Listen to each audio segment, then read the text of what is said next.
Hi friends, good morning. ನಾನಿವತ್ತು self examination ಮತ್ತು breast cancer symptoms ಬಗ್ಗೆ ನಿಮಗೆ ತಿಳಿಸ್ಕೊಳಕ್ಕೆ ಇಷ್ಟಪಡ್ತೀನಿ. ನೋಡಿ ಫ್ರೆಂಡ್ಸ್, ಇವಾಗ ಏನಾಗುತ್ತೆ ಅಂದರೆ ನಮಗೆ ಲೇಡೀಸ್ಗಳಲ್ಲಿ ಮಂತ್ಲಿ ಚೇಂಜಸ್ ಆಗ್ತಾ ಇರುತ್ತೆ ಪೀರಿಯಡ್ಸ್ ಬಂದಾಗ.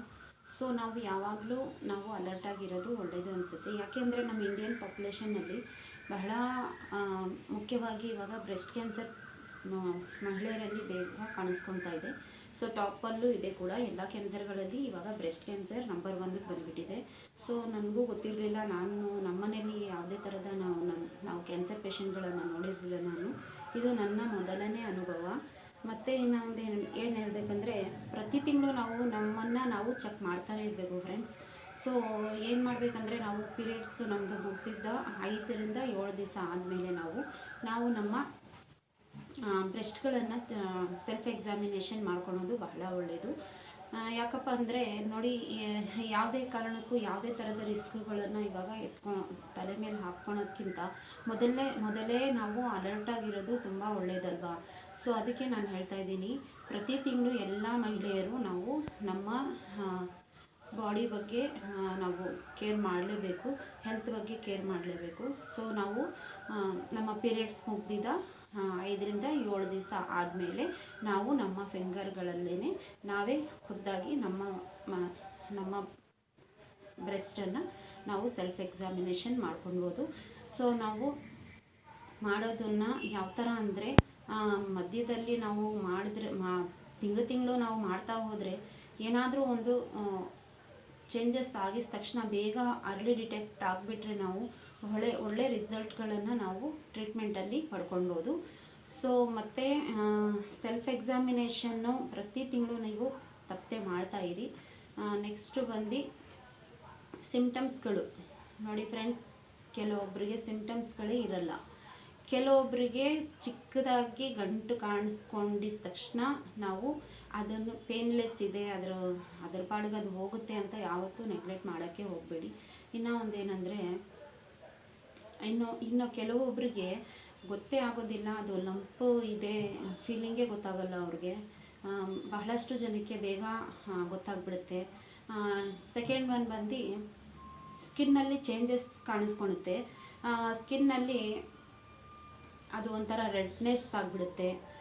ಅಲ್ಲಿ ಏನೋ ಒಂಥರ ಒಳಗಿಂದ ಗಾಯ ಇರುತ್ತಲ್ವ, ಅದು ಮೇಲ್ಗಡೆಯಿಂದನೇ ನಮಗೆ ನರಗಳಲ್ಲಿ ಬ್ಲೂ ಆ ನರಗಳ ಲೈನೆಲ್ಲ ಬ್ಲೂ ಆಗಿರುತ್ತೆ. ಸ್ಕಿನ್ನಲ್ಲಿ ರೆಡ್ನೆಸ್ ಇರುತ್ತೆ.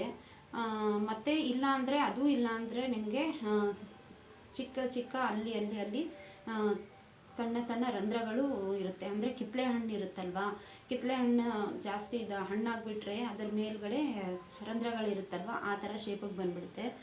ಇನ್ನೊಂದೇನೆಂದರೆ, ಎರಡು ಸ್ತನಗಳನ್ನು ನೀವು ಅಬ್ಸರ್ವ್ ಮಾಡಿದಾಗ ಏನಾದರೂ ಹೆಚ್ಚು ಕಮ್ಮಿ ಇರುತ್ತೆ.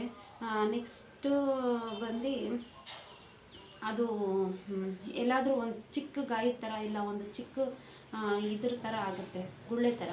ಆ ಗುಳ್ಳೆನಲ್ಲಿ ಲಿಕ್ವಿಡ್ ಹೊರಗಡೆ ಬರೋದು, ಇಲ್ಲ ನಿಪ್ಪಲ್ ಡಿಸ್ಚಾರ್ಜಿಂಗ್ ಆಗೋದು, ಮತ್ತು ಬಂದ್ಬಿಟ್ಟು ಅದರಲ್ಲಿ ಲೀಕೇಜಸ್ ಜಾಸ್ತಿ ಆಗೋದು. ಇಲ್ಲ ಅಂದರೆ ಕೆಲವೊಬ್ಬರಿಗೆ ಬರೀ ಚಿಕ್ಕದಾಗಿ ಲಂಪ್ ಕಾಣಿಸ್ಕೊಂಡಾಗ ಆ ಲಂಪಲ್ಲಿ ನೋವಿಲ್ಲದೆ ಇರೋದು, ಆ ಲಂಪಲ್ಲಿ ಗಟ್ಟಿಯಾಗಿ ಒಂದು ರಬ್ಬರ್ ಥರ ಫೀಲಿಂಗ್ ಆಗೋದು. ನೋಡಿ ಫ್ರೆಂಡ್ಸ್, ಈಗ ನಮ್ಮ ಮಹಿಳೆಯರಲ್ಲಿ ಆದಷ್ಟು ನಾನು ಕಂಡಾಗೆ ಹಾಸ್ಪಿಟ್ಲುಗಳಲ್ಲಿ 100ರಲ್ಲಿ 80 ನಾವು ಮಹಿಳೆಯರು ಹೋಗ್ತಾ ಇರೋದು ಬ್ರೆಸ್ಟ್ ಕ್ಯಾನ್ಸರ್ಗೋಸ್ಕರನೇ.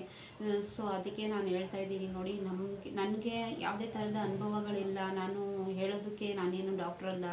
ಆದ್ರೂ ನನ್ನ ಪ್ರಯತ್ನ ನಾನು ಮಾಡ್ತಾಯಿದ್ದೀನಿ. ಯಾಕಂದರೆ ನಾನು ಪಟ್ಟ ಪರಿಸ್ಥಿತಿ, ನಾನು ಪಟ್ಟ ಪರಿಶ್ರಮ ಯಾರಿಗೂ ಬೇಡ ಅಂತ.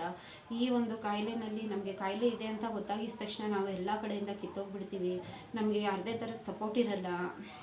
ನಮಗೆ ಮಾತಾಡಿಸ್ತಾ ಇರೋರೆಲ್ಲ ದೂರ ಆಗಿಬಿಡ್ತಾರೆ. ಮತ್ತು ನಮ್ಮ ಜೊತೆಲಿರೋರೆಲ್ಲ ದೂರ ಆಗಿಬಿಡ್ತಾರೆ. ಏನಪ್ಪ ಇದು ನಮಗೂ ಬಂದ್ಬಿಡುತ್ತೇನೋ ಅಂತ ಎಲ್ಲ ಫೀಲಿಂಗಲ್ಲಿ ಅವ್ರು ಹೇಳ್ಕೊಳಲ್ಲ, ಬಟ್ ನಮಗೆ ಫೀಲ್ ಆಗಿಬಿಡುತ್ತೆ. ಇದೇನು ಅಂಟ್ರೋಗ ಏನಿಲ್ಲ, ಯಾವುದೇ ಥರದ್ದು ಎದುರು ಅವಶ್ಯಕತೆ ಇಲ್ಲ. ಒಳ್ಳೆ ಟ್ರೀಟ್ಮೆಂಟ್ಸ್ಗಳಿದೆ ಫ್ರೆಂಡ್ಸ್. ಅರ್ಲಿ ಡಿಟೆಕ್ಷನ್ನು ಒಳ್ಳೆಯದು ನಮ್ಮ ಲೇಡೀಸ್ಗಳಿಗೆ. ನನಗೆ ಅವಶ್ಯಕತೆಯೇ ಇಲ್ಲ ನಾನು ಈ ವಿಡಿಯೋಗಳನ್ನು ಮಾಡೋದಕ್ಕೆ. ನಾನು ನನ್ನ ಅನುಭವಗಳನ್ನು ಮಾತ್ರ ನಾನು ನಿಮ್ಮ ಹತ್ರ ಶೇರ್ ಮಾಡ್ತಾಯಿದ್ದೀನಿ ಫ್ರೆಂಡ್ಸ್.